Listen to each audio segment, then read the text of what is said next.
टंगरी लौकता टंगरी लौकता तो कुस्तो बनारे कगरी के हमरो सगरी लौकता तो कुस्तो।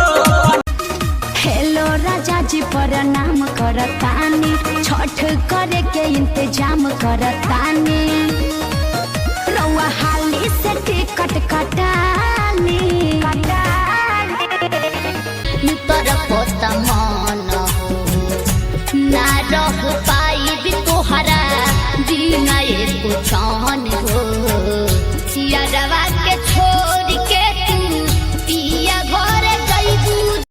काहे उड़ गइलू छोड़ के खोता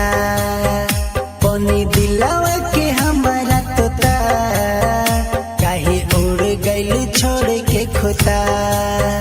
बोला भइल कवन सामने तू आई हो जानी तू न जाई हो घुंघटा उठाई हो जाए से पहले ससुरवा ये जान अपन मुहावा देखाई हो। काहे बढ़ौले बड़ा रवि मोछ दाढ़ी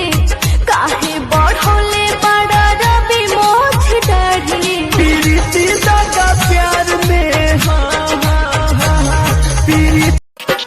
सहिया से कोचिंग में देखले के गई कहै चल चल फंगा गे कहै चल चल फंगा गे आ माई कसम हम कनिया बने बोल जाके जिला बतियाई बोलेली माँ जाके वाली दिलवा ले गइल दिलवा ले गइल दिलवा ले गइल पियर की फराक वाली दिलवा तू सलामत रह यार जी रही राम से बदनाम भइनी रानी तोहरे नाम से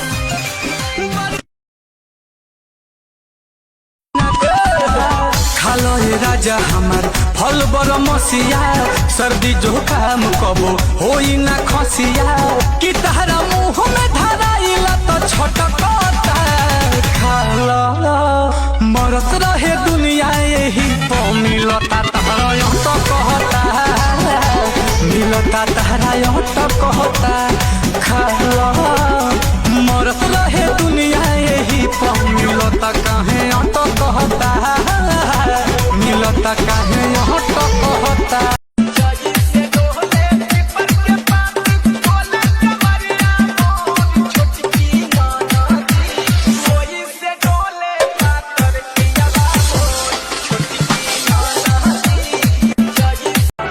अच्छा सिला दिया तूने मेरे प्यार का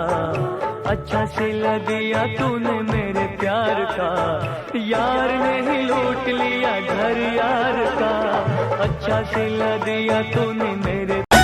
ऊपर बस ऊपर चढ़ जाना ऊपर ठीक ठाक डोला